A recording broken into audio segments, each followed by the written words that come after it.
Hello and good afternoon. My name is Michael Stanley-Baker, and I'm going to speak to you today about how I use DocuSky and other tools to do my research in the history of Chinese medicine and Chinese religions. I'm speaking to you today from warm and sunny Singapore. I'm sorry I'm not able to join you in person, but I want to thank the organizers for putting together what I hear has been a lovely conference and for allowing me to join by distance in this way.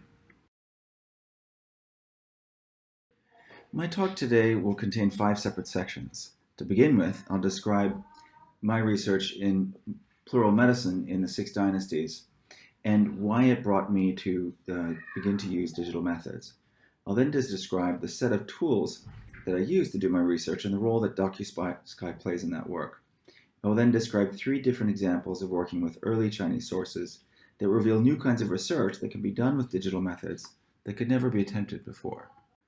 But before I begin, I want to discuss how this project sits in the larger history of philology, sinology, and Taoist and Buddhist studies. It's often said in the tech world these days that disruptive technologies are the way to move forward and produce new knowledge. We should aspire to new innovations and leave the old methods behind. Yet much less is said about continuity and the importance of preserving the insights of scholarly traditions and textual scholarship as we moved into the digital age. Innovations in how we organize and retrieve text-based data have been at the heart of Chinese historical scholarship since Sima Qian first developed his innovative format for writing the Shiji in the Han Dynasty. This model was taken up and adapted by compilers of the Han Shu and later writers who included the court library as part of their record of intellectual heritage. By the end of the 6 dynasties, during the Tang, the invention of encyclopedias were ostensibly for training young emperors, but also proved useful for literati and poets, and now as well modern researchers who want to discover associations and traditional allusions. The Siku Quanshu, which you can see a reproduction of here, represents the fullest expression of the Si Bu, or 4 categories model, for organizing libraries. This went through multiple reconfigurations since its first instance in the 6 dynasties, nearly 1600 years earlier. With the mass carving and printing in the 2nd millennium of first the Buddhist Tripitaka and later the Taoist canon, whole new scopes of access and textual comparison could be made. In the 20th century, these were further developed into modern print editions, some now being produced by monasteries in southwestern China. And in recent years, excellent digital transcriptions have been produced by C-Beta, the Daizokyo text database, and now Kangripo, enabling us to do word searches across vast scales of literature. Note that Kangripo in the bottom right corner also allows us the ability to compare the digital transcription to images of the original lithograph text. We now have far more information at our fingertips than earlier scholars could have dreamed of. And the problem is no longer getting hold of the text, it's retrieval and organization. It was this problem of identifying the various kinds of data available in the Taisho that inspired Takakuso Jinjiro to expend huge amounts of energy compiling the 45-volume topical index to the Buddhist canon, the Taisho Shinshu Daizokyo Sakuin. In the 1970s, Christopher Schipper also produced a concordance of a Taoist text, the Huangtingjing. Together, Takakuso Junjiro and Christopher Schipper both recognized the problem of tracking the circulation of knowledge across textual traditional categories, and it's this problem which lies at the heart of the project I'll describe today. While my research concerns the history of medicine across medical, Taoist, and Buddhist communities, it addresses the same problems that Schipper and Takakuso saw, namely, how to discover and track traditional knowledge as it circulated across historical textual categories. Although my findings are specific to the history of medicine and religion, the tools of approach and critical methods have a wider application. In the following section, I will describe the historical framing of my study, why I chose to focus on the 6 dynasties as a test case, and the theoretical framework which allows me to study the abstract concept of medicine through specific identifiable units that can be tracked by digital analysis. Historical studies of medicine typically describe change over time as the production of new texts and changing textual categories, producing timelines that look like this. Dynamism within medicine was the product of text editors, not practitioners. However, this imagines that the category of medicine itself was static. However, when we examine the imperial catalogues of the Han and the Sui dynasties, we see that medicine was dynamic. In the catalogue of the Han court library, we find that medicine and drug recipes were contained in the same section as the arts of transcendence, under methods and techniques, or fengji. However, by the time of the Sui dynasty, medicine had moved over to master's literature, or the zibu, whereas Taoist and Buddhist texts were excluded from the four sections entirely, forming a supplemental section all their own. This indicates that over the period of the six dynasties, there was a categorical shift that caused elite scholars to recognize Buddhism and Taoism as a discrete domain, the emergence of the recognition of religion. By paying attention to how these were framed, we can track the emergence between medicine and religion over time. Notably, this division was not absolute during the Sui, and it isn't today either, as we can still find many forms of combination of medical and religious practice. If we take this into consideration and include religious actors in our history of medicine in China, then our timeline would have to change to one that looked like this. Here you can see the activity of a gamut of different religious actors as they entered into the medical marketplace and became active. However, if you look at it more closely, you find that actually it encapsulates the same problem that earlier studies of the history of medicine have, which is that each type of actor, from transmediums to transcendents to celestial masters to Buddhists, for example, are imagined as siloed trajectories, and there's no way to describe the interaction across these different lines of development. So if we change our perspective, and instead of taking social groups and social textual categories as our basis, but we look at the therapeutic practices, we find that there's a much more complex picture which allows us to visualize the circulation of practice and thought across all manner of social and textual domains. In this chart, I've taken an imaginary set of actors. On the top side, you can see Buddhists, numinous or Lingbao, treasure Taoists, Shangqing Taoists, transcendents, transmediums, doctors, typing Taoists. And along the left-hand side, you can see a variety of practices: acupuncture, drugs, moxibustion, through to exorcistic, possession rites, body visualizations, and practices like Daoyin and circulating qi and fasting and sexual hygiene. When we looked at in this way, we begin to see that these groups were not so isolated after all. In fact, they shared quite a bit of varying practices and techniques and methods across these different sectarian and textual divides. The other advantage is that we begin to model culture as particulate practices, and these practices can then be described by looking for term clusters. We can look for sets of acupuncture terms, or body gods, or techniques for visualizing qi, or sexual hygiene vocabulary, and find out where these are populated across the different canons.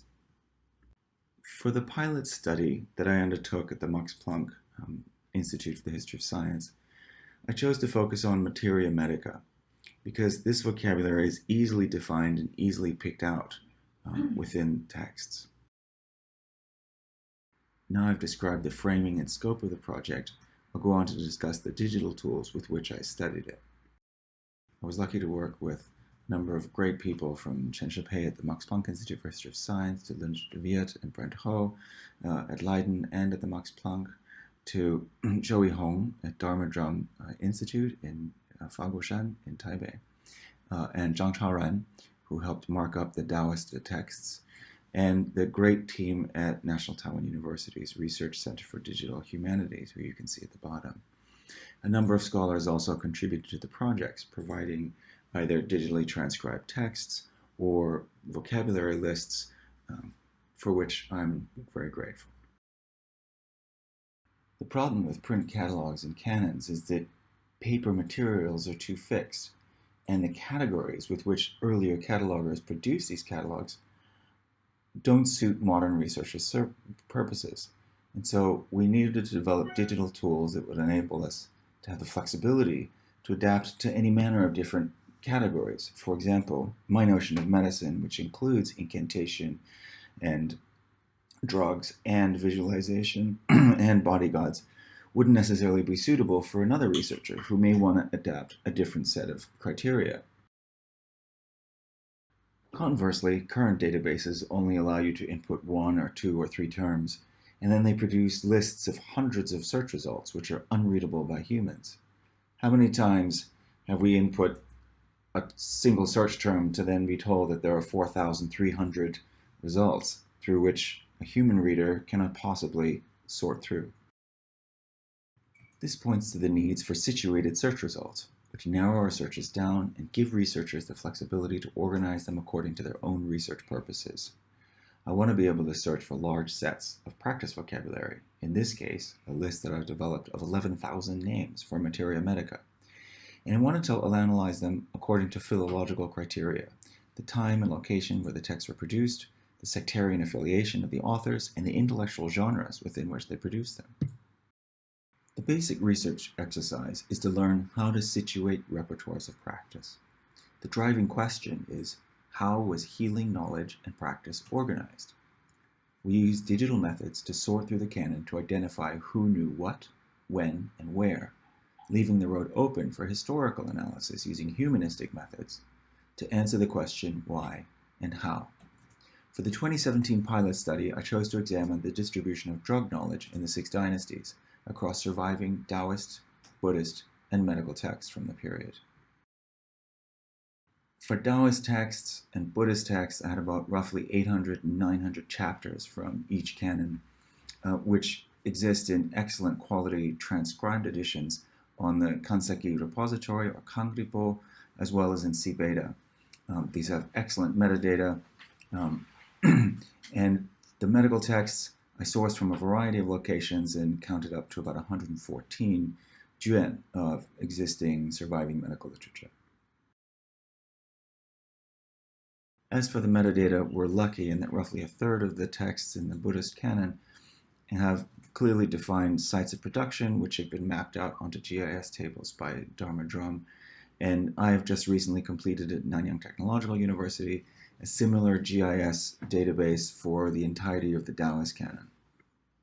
This means that fairly soon we'll be able to analyze search results by where the texts were produced, which marks a significant leap in our philological toolset to include spatial dimensions of text production, and a significant greater leap in understanding about the circulation of knowledge and the networks through which they were transmitted. The workflow of the project has gone in 3 stages. First off, we developed tools to do statistical analysis and discover where the texts were in both canons that had the highest amount of materia medica information. Then we selected those texts that have 20 drug terms or more within them and marked them up in teams in Taipei using Marcus.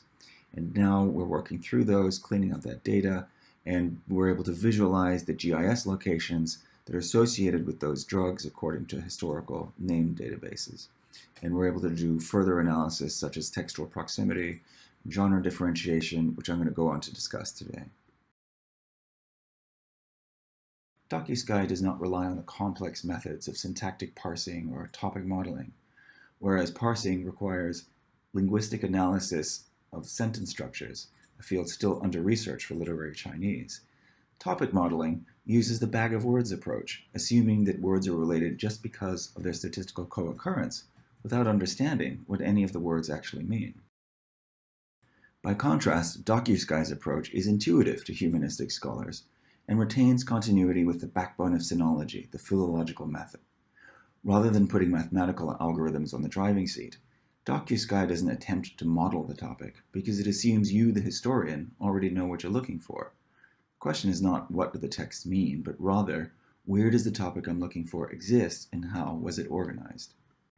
It's a bit like creating a sand painting. If you imagine the granules of sand are your vocabulary set and the glue is where these vocabularies stick, you throw your words at the cannon and you give them a shake through the statistical analysis, and out comes your picture of the distribution of knowledge. Here's a screenshot of what that sand painting looks like. On the far left side, you see the titles of each text divided according to the specific juan. And then the third column in is the total count of terms of individual vocabulary that's occurred. The following column is the total amount of times that all of those terms occur in the chapter. Then you have your term list, and then another cell gives you the list according to the frequency each term occurs. Using bibliographic data, we can begin to filter out the texts. As you can see here, the blue texts are medical, the green texts are from the Taoist canon, and the yellow texts are from the Buddhist canon. Using this data, we can then begin to filter through into the different sectarian divisions in early medieval China. This graph shows how materia medica are circulated across the different early medieval sects.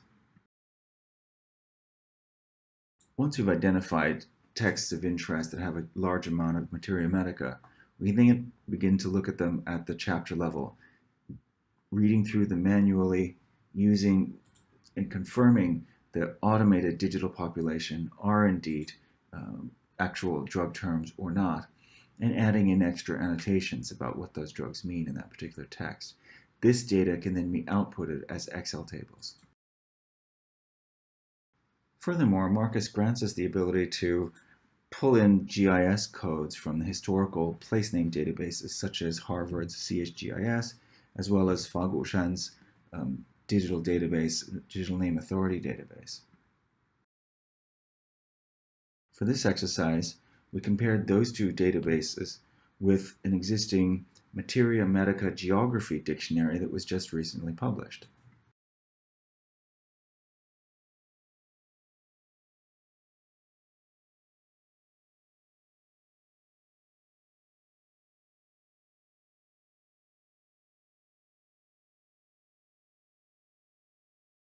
Once those place names have been tagged with codes from Dharma Drum or CHGIS, they can be visualized in DocuSky across terrain maps of China, or underlays of political maps from various dynastic periods.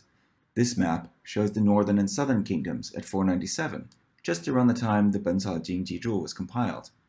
The maps also have excellent granularity, allowing you to zoom in to the prefectural level.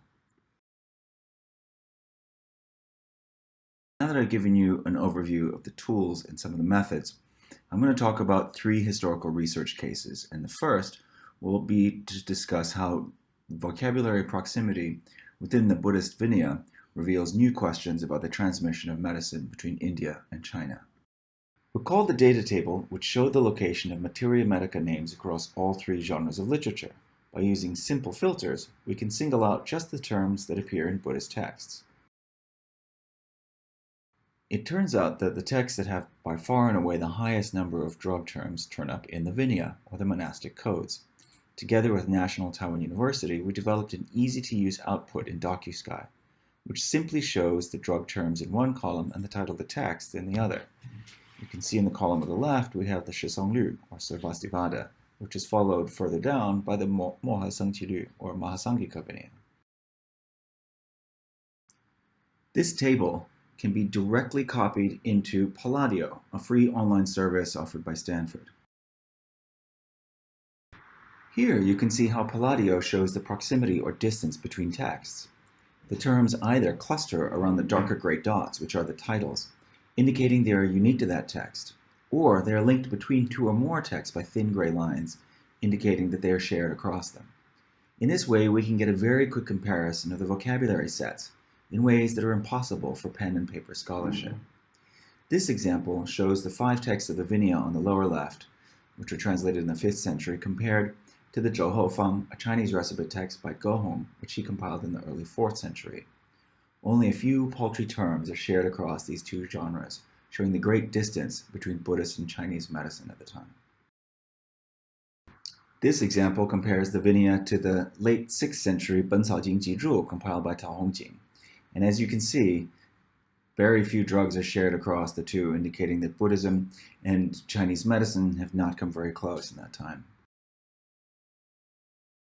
If we look more closely at the Vinaya themselves, we find that there is something even more interesting.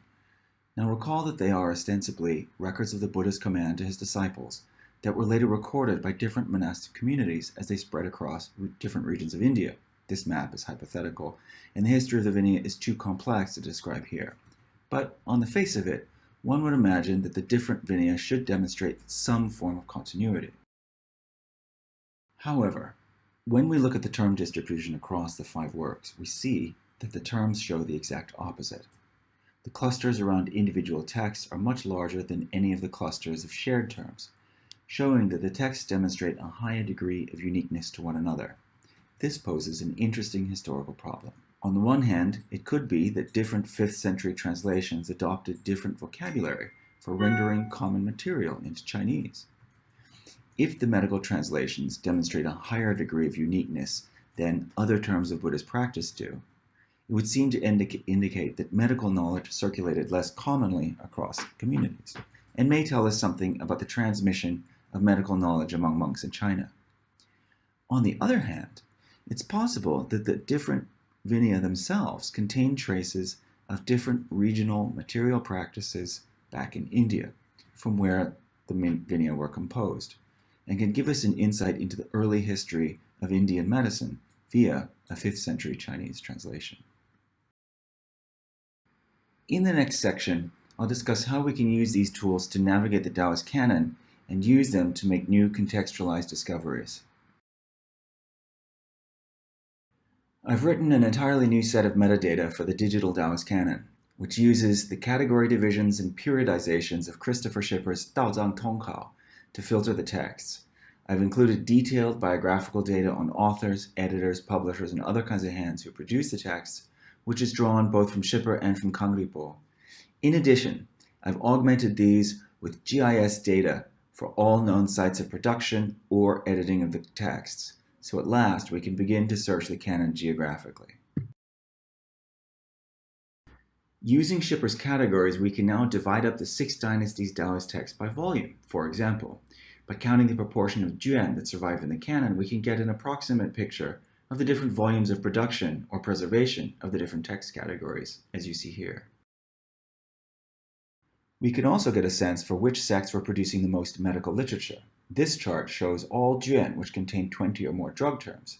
As we would expect, the highest volume is the Shangqing sect, and then philosophy and alchemy come second and third. Philosophy looks at first like a mistake, until you note that the Daozang Tongkao, Schipper's catalog, includes the Baopuzi under philosophy. The Baopuzi is a text which includes a great deal of detailed descriptions of medicine and alchemy. If we look at the drugs within the Shangqing canon, we can see that the highest populated drug texts are the Zhenggao, the Declarations of the Perfected, and the Jiuzhen Zhongjing. And we can also see that there is a core vocabulary. There's a set of shared terms that are shared across a number of different texts, which are worth mining out. If we select out just the Zhenggao and the Jiuzhen Zhongjing, we can see again that they share very little common vocabulary.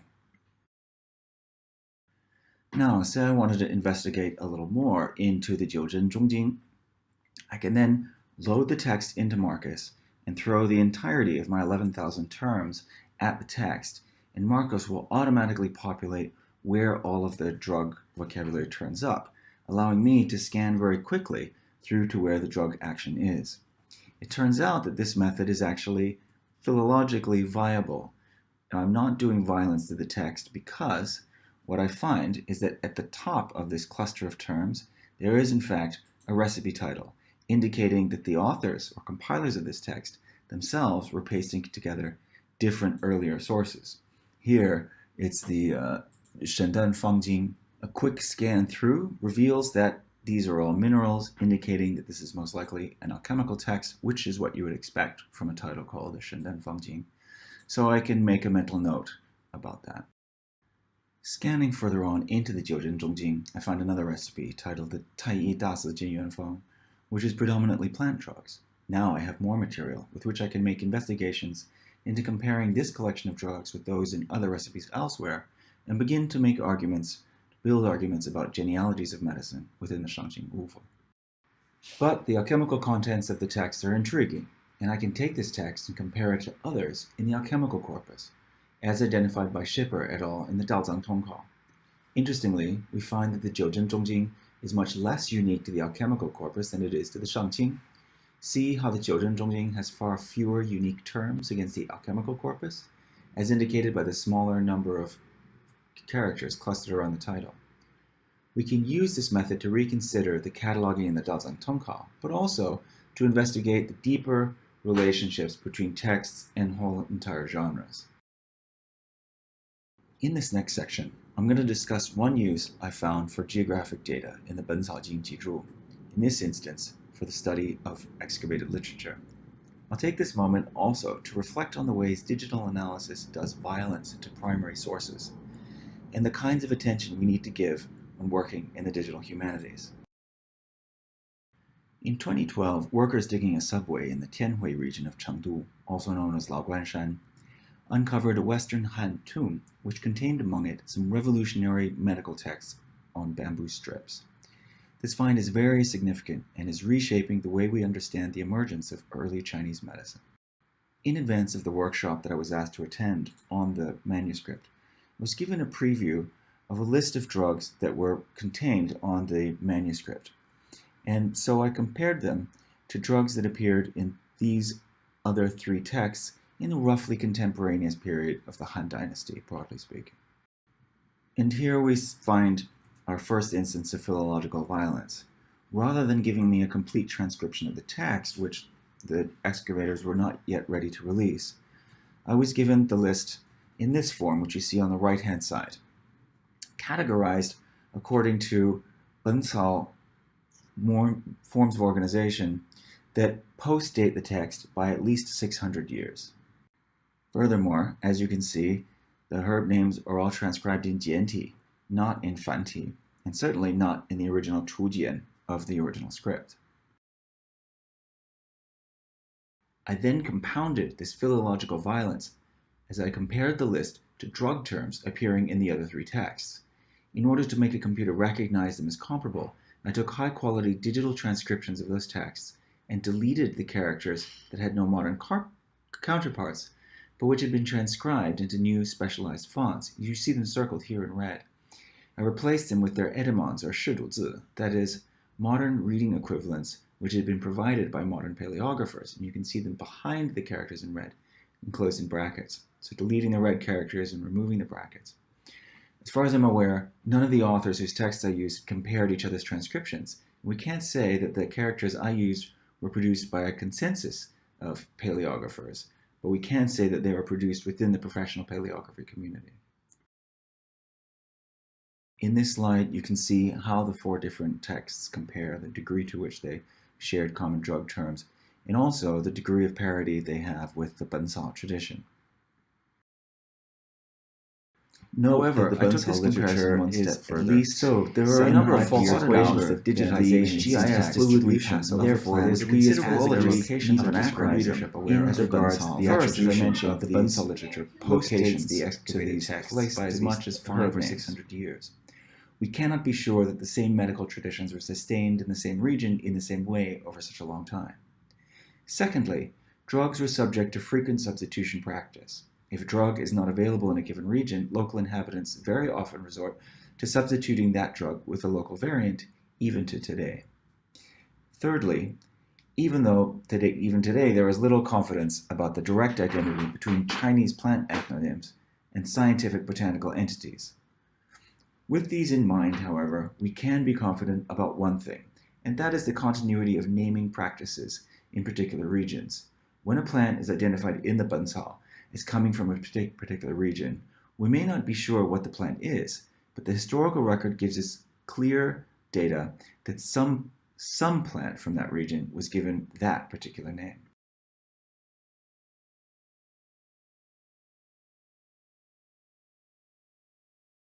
With this in mind, let's turn to the excavated text and where the Bencao identifies these plants as having come from. In the first image here, we see Shuanggudui in Fuyang and Anhui, and you can see the yellow dot where the tomb is excavated and where the pink dots where most of the drugs are described to have appeared. There's not much focus around Shuanggudui, but you can see there's a general centralization in the central plain. With the Hantanpo excavation in Wuwei, you can see that there are some more Western drugs in the top left corner, and there's a generally Western migration, but there's not a real significant change from the general pattern. So it's unclear at this point whether or not we're seeing anything, a distinctive pattern.